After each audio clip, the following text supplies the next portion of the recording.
পত্রিকায় প্রকাশিত পাশাপাশি দুটো ঘটনা, মতিঝিলে দিনে দুপুরে গাড়িতে উঠিয়ে অপহরণ, গুলি, আর অন্যটি হচ্ছে ঝিনাইদহের শোলকুপায় আওয়ামী লীগ নেতাকে গ্রেপ্তারের প্রতিবাদে থানায় হামলা, ভাঙচুর। এই দুটো ঘটনার উপরেই আমি আজকে আলোচনা করতে চাই। শুরুতেই আমি প্রথম ঘটনাটিতে যদি দেখি, তাহলে সেখানে আমরা দেখছি যে দিনে দুপুরে একজন মানুষকে অপহরণ করে নিয়ে চলে গিয়েছে এবং গুলি করতে করতে গিয়েছে যাওয়ার সময়। সরকারের পক্ষ থেকে বাংলাদেশের জনগণকে সবসময় আমরা বলতে শুনি যে বাংলাদেশের জনগণের নিরাপত্তা সরকারের পক্ষ থেকে নিশ্চিত করা হয়েছে। আইনশৃঙ্খলা রক্ষাকারী বাহিনী সর্বদাই জনগণের নিরাপত্তার স্বার্থে তৎপর থাকেন, অপরাধীরা এখানে সর্বদা তটস্থ থাকেন। অথচ আমরা এই যে ঘটনাটি দেখতে পেলাম, সেটি আমরা সবসময় সিনেমাতে দেখে এসেছি। অথচ আজকে আমরা দেখতে পাচ্ছি যে ফিল্ম স্টাইলে দিনে দুপুরে লোকজনকে তুলে নিয়ে চলে যাওয়া যায় এবং আইনশৃঙ্খলা রক্ষাকারী বাহিনী তারা আসলে কোথায় থাকেন জানি না। আইনশৃঙ্খলা রক্ষাকারী বাহিনী পরবর্তীতে এই লোককে খুঁজে বের করবেন কি করবেন না, কতদিন লাগবে খুঁজে বের করতে, আদৌ তাকে জীবিত উদ্ধার করতে পারবেন কিনা, সে সমস্ত বিষয় হচ্ছে পরের ধাপ। কিন্তু এই যে একজন মানুষকে দিনে দুপুরে জনসম্মুখে এইভাবে তুলে নিয়ে যাওয়া যায়, এই সংস্কৃতি আমাদের এখানে কিভাবে তৈরি হলো, এই সংস্কৃতি কিভাবে তৈরি হয়েছে সেই প্রসঙ্গে আমি আসছি। কিন্তু তার আগে আমি একটি রিপোর্টটি আপনাদের সামনে পড়তে চাই। এখানে মানবজমিন রিপোর্ট করেছে, মতিঝিলে দিনে দুপুরে গাড়িতে উঠিয়ে অপহরণ, গুলি। জমি নিয়ে বিরোধের জেরে রাজধানীর মতিঝিলে এক ব্যক্তিকে মারধর করে গাড়িতে তুলে নিয়ে যাওয়ার ঘটনা ঘটেছে। এ সময় ওই গাড়ির পেছনে ফাঁকা গুলি ছোড়া হয়। রোববার দুপুরে বাংলাদেশ ব্যাংকের পেছনে এ ঘটনা ঘটে। বিষয়টি নিশ্চিত করে মতিঝিল থানার ভারপ্রাপ্ত কর্মকর্তা ওসি আবুল কালাম আজাদ বলেন, বাংলাদেশ ব্যাংকের পেছনের একটি জমি নিয়ে আবাসন ব্যবসায়ী মহিউদ্দিন ও মোহাম্মদ রাজুর মধ্যে দীর্ঘদিন ধরে দ্বন্দ্ব চলে আসছিল। সেই বিরোধপূর্ণ জমিতে এক পক্ষ ভবন নির্মাণের কাজ শুরু করে, আজ আরেক পক্ষ এসে সেই কাজে বাধা দেয়। এরই প্রেক্ষিতে এ ঘটনা ঘটেছে। তিনি বলেন, এ ঘটনার একাধিক সিসি ক্যামেরার ফুটেজ পাওয়া গেছে। ফুটেজে দেখা যাচ্ছে একটি সাদা প্রাইভেট কার নিয়ে একটি দোকানের সামনে গিয়ে থামে। গাড়ি থেকে বেরিয়ে কয়েকজন ব্যক্তি রাস্তার পাশে দাঁড়িয়ে থাকা এক ব্যক্তিকে মারধর করে গাড়িতে তুলে নিয়ে চলে যান। আর ওই গাড়ির পেছনে পিস্তল হাতে গুলি করতে করতে দৌড়াচ্ছেন আরেকজন। প্রাথমিকভাবে জেনেছি যে পিস্তল দিয়ে গুলি ছোড়া হয়েছে সেটি মোহাম্মদ রাজুর নামে লাইসেন্স করা। তবে কে কাকে অপহরণ করেছে তাৎক্ষণিকভাবে তা জানা যায়নি। আমরা সব কিছু খতিয়ে দেখছি। এ ঘটনায় জড়িত থাকার অভিযোগে একজনকে আটক করা হয়েছে বলেও জানান এই পুলিশ কর্মকর্তা। তার মানে এখানে কি কারণে এই ঘটনাটি ঘটেছে সেটা বোঝা গিয়েছে, কিন্তু কে কাকে অপহরণ করে নিয়ে গিয়েছে সেটা এখনও নিশ্চিত নয়, এটা পরে জানা যাবে। এখন বিষয় হচ্ছে যে জমি নিয়ে বিরোধ, এটি আসলে খুবই পুরনো ঘটনা, কিন্তু এই যে জমি নিয়ে বিরোধ থাকলেই একজন মানুষকে এভাবে দিনে দুপুরে তুলে নিয়ে চলে যাওয়া যায়, এই সংস্কৃতি কিভাবে তৈরি হলো সেই প্রসঙ্গে আমি ছিলাম, সেই প্রসঙ্গে ফিরে আসার কথা বলছিলাম। এবার সেই প্রসঙ্গে একটু বলি। বিগত কয়েক বছর যাবৎ আমাদের চোখের সামনে আমরা যে ঘটনাটি প্রায় দেখতে পেয়েছি সেটি হচ্ছে সাদা মাইক্রো থেকে নেমে সাদা পোশাকধারীরা কিংবা কালো মাইক্রো থেকে নেমে সাদা পোশাকধারীরা কোনো মানুষকে অস্ত্র ঠেকিয়ে তুলে নিয়ে চলে যাচ্ছে। আমরা পরবর্তীতে খবর পেয়েছি, পত্রিকায় আমরা দেখতে পেতাম যে তুলে নিয়ে যে ব্যক্তিকে যাওয়া হয়েছে তাকে আসলে তুলে নিয়ে গিয়েছে আইনশৃঙ্খলা রক্ষাকারী বাহিনীর লোকজন, ডিবির লোকজন সাদা পোশাকে তুলে নিয়ে চলে গিয়েছে। কোনো কোনো সময়ে বাড়িতেও এই ঘটনা আমরা দেখতে পেয়েছি যে সাদা পোশাকধারীরা বাড়িতে গিয়েছে, বাসা থেকে তুলে নিয়ে চলে গিয়েছে।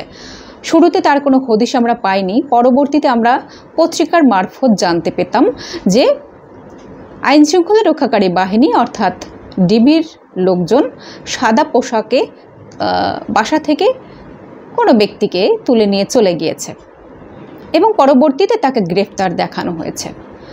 এই যে ঘটনা আমরা বছরের পর বছর দেখতে পাচ্ছি, তাতে আমরা জনগণ কিন্তু অভ্যস্ত হয়ে গিয়েছি। কোনো মানুষকে যদি কোনো মানুষ এরকম সাদা পোশাকে কিংবা কালো মাইক্রো থেকে নেমে সাদা মাইক্রো থেকে নেমে তুলে নিয়ে চলে যায়, তাহলে সাধারণত আমরা ধরে নেই যে আইনশৃঙ্খলা রক্ষাকারী বাহিনী তাদেরকে তুলে নিয়ে চলে যাচ্ছে। কিন্তু আইনগতভাবে এটার যে কোনো এখতিয়ার কারণ নেই, সেই ব্যাপারটি কিন্তু আসলে আমরা ভুলতে বসেছি। আমাদের জনগণের কাছে এই ঘটনাগুলো খুবই স্বাভাবিক হয়ে গিয়েছে। আর এই যে স্বাভাবিক হয়ে গিয়েছে, এটাই মূলত এই যে কেউ চাইলেই যে কোনো ব্যক্তিকে তুলে নিয়ে চলে যেতে পারে, এই যে সংস্কৃতি কিন্তু এভাবেই চালু হয়েছে, একদিনে চালু হয়নি। দিনের পর দিন জনগণকে এই ঘটনার মধ্য দিয়ে অভ্যস্ত করে তোলা হয়েছে এবং তার পরিপ্রেক্ষিতে আজকে শুধুমাত্র সাদা পোশাকধারীরাই নয়, এখন সিভিলিয়ানরাও এই ঘটনাগুলো ঘটাচ্ছে। যারা অপরাধী তারাও ঘটাচ্ছে, যারা এখানে আইনশৃঙ্খলা রক্ষাকারী বাহিনী তারাও ঘটাচ্ছে। তার মানে হচ্ছে যে জনগণের পক্ষে এটা আসলে এখানে নির্ধারণ করা অসম্ভব হয়ে পড়েছে যে কে কাকে কখন কিভাবে তুলে নিয়ে চলে যাচ্ছে। তা এইভাবে যদি একটি দেশ চলে, সেই দেশের আইনশৃঙ্খলা পরিস্থিতি কিভাবে উন্নত হয়, সেটা আসলে বিরাট এক প্রশ্ন। এইভাবে কোনো প্রকার নিয়মের তোয়াক্কা না করে আইনশৃঙ্খলা রক্ষাকারী বাহিনী পরিচালিত হয়, তখন আসলে সেখানে এইরকম সংস্কৃতি গড়ে ওঠে। আমরা আজকে সেই ঘটনায় দেখতে পেয়েছি যে মতিঝিলে দিনে দুপুরে একজন মানুষকে অস্ত্র ঠেকিয়ে তুলে নিয়ে চলে গিয়েছে, কেউ কিচ্ছু বলতে পারেনি। যে লোকটিকে আসলে তুলে নিয়ে যাওয়া হয়েছে, সেই লোককে আদৌ জীবিত পাওয়া যাবে কিনা তার তো কোনো গ্যারান্টি নেই। এখন এই যে জমি নিয়ে বিরোধ বলেন, অথবা রাজনৈতিক কারণে বিরোধ বলেন, কিংবা অন্য কোনো কারণে বিরোধ বলেন, চাইলেই যে একজন মানুষকে এখান থেকে অপহরণ করে নিয়ে চলে যাওয়া যায়, এটা যে এখন একদম ডাল ভাত হয়ে গিয়েছে, সেটা কিন্তু আজকে আমাদের কাছে পরিষ্কার। সুতরাং আপনার নিরাপত্তা এখানে কোথায়, আমার নিরাপত্তা কোথায়, আমাদের নিরাপত্তা কোথায়? যে কেউ চাইলেই আমাদেরকে এরকমভাবে তুলে নিয়ে চলে যেতে পারে? আইনশৃঙ্খলা রক্ষাকারী বাহিনী আসলে তাহলে করেটা কি? আমাদেরকে তুলে নিয়ে যাওয়ার পরে আইনশৃঙ্খলা রক্ষাকারী বাহিনী আমাদেরকে উদ্ধার করবে কি করবে না, সেটা পরের ব্যাপার। আপনার নিরাপত্তার স্বার্থে আইনশৃঙ্খলা রক্ষাকারী বাহিনীর পূর্ব প্রস্তুতিটা তাহলে কোথায়? তার মানে এখানে পরিষ্কার বোঝা যাচ্ছে যে চাইলেই আমাকে আপনাকে যে কেউ যখন তখন তুলে নিয়ে চলে যেতে পারবে। এটাই হচ্ছে বাংলাদেশের জনগণের নিরাপত্তা।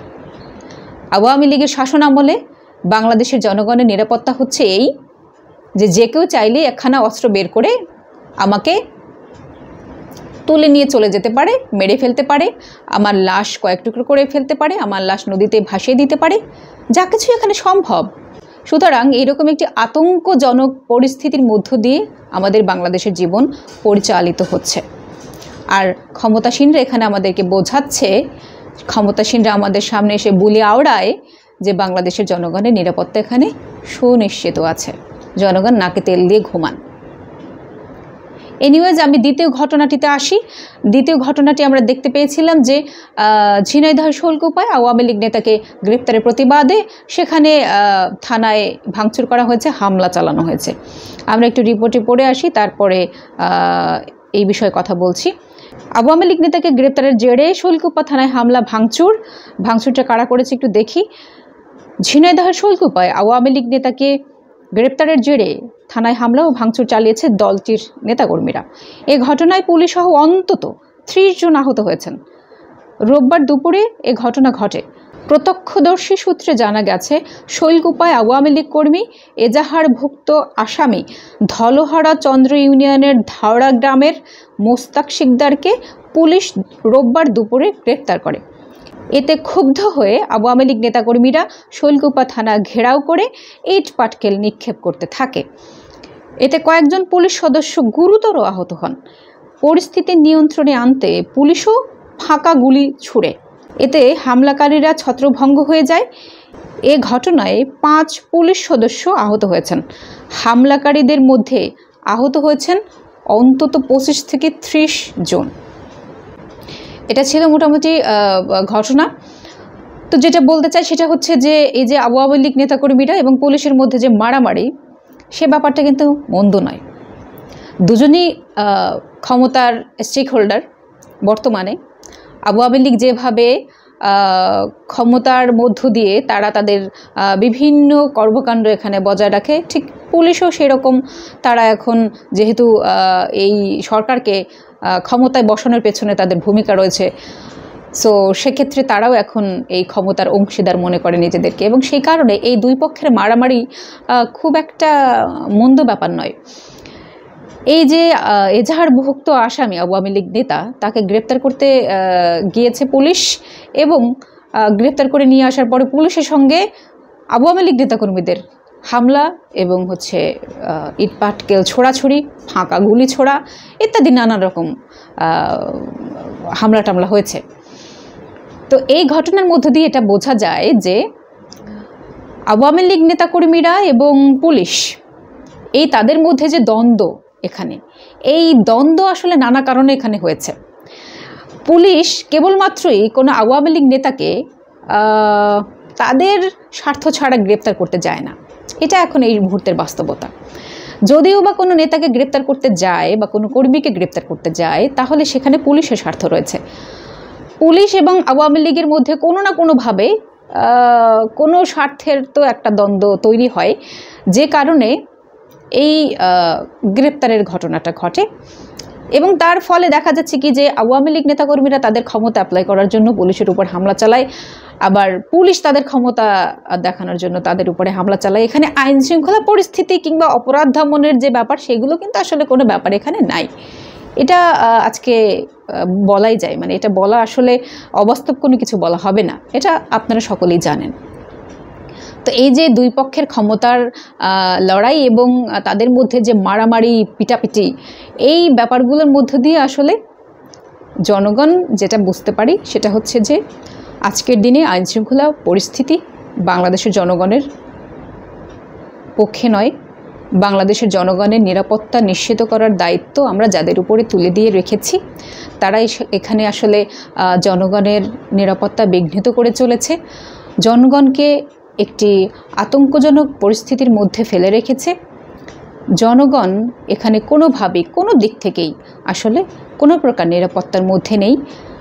বাংলাদেশের জনগণের জীবন এত সস্তা হয়ে দাঁড়িয়েছে, বাংলাদেশের জনগণের জীবন এত অনিশ্চিত হয়ে দাঁড়িয়েছে যে এখানে আসলে আমাদেরকে এখন স্বাভাবিক মৃত্যুর গ্যারান্টি চাইতে হয়, যে আমরা স্বাভাবিক মৃত্যুর গ্যারান্টি চাই।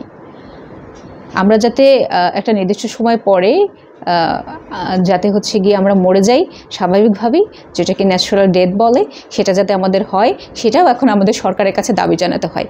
কি পরিমাণ হতভাগ্য জাতি আমরা, কি পরিমাণ হতভাগ্য জনগণ। কাজেই এই হতভাগা জীবন থেকে যদি জনগণকে নিস্তার পেতে হয়, যদি এখানে নিরাপত্তার সহিত বাংলাদেশের জনগণকে জীবন অতিবাহিত করতে হয়, তাহলে জনগণকে সিদ্ধান্ত নিতে হবে তারা আসলে সেই দায়িত্ব কাদের হাতে তুলে দিবেন, কিভাবে তুলে দিবেন। আপনাদেরকে অসংখ্য ধন্যবাদ।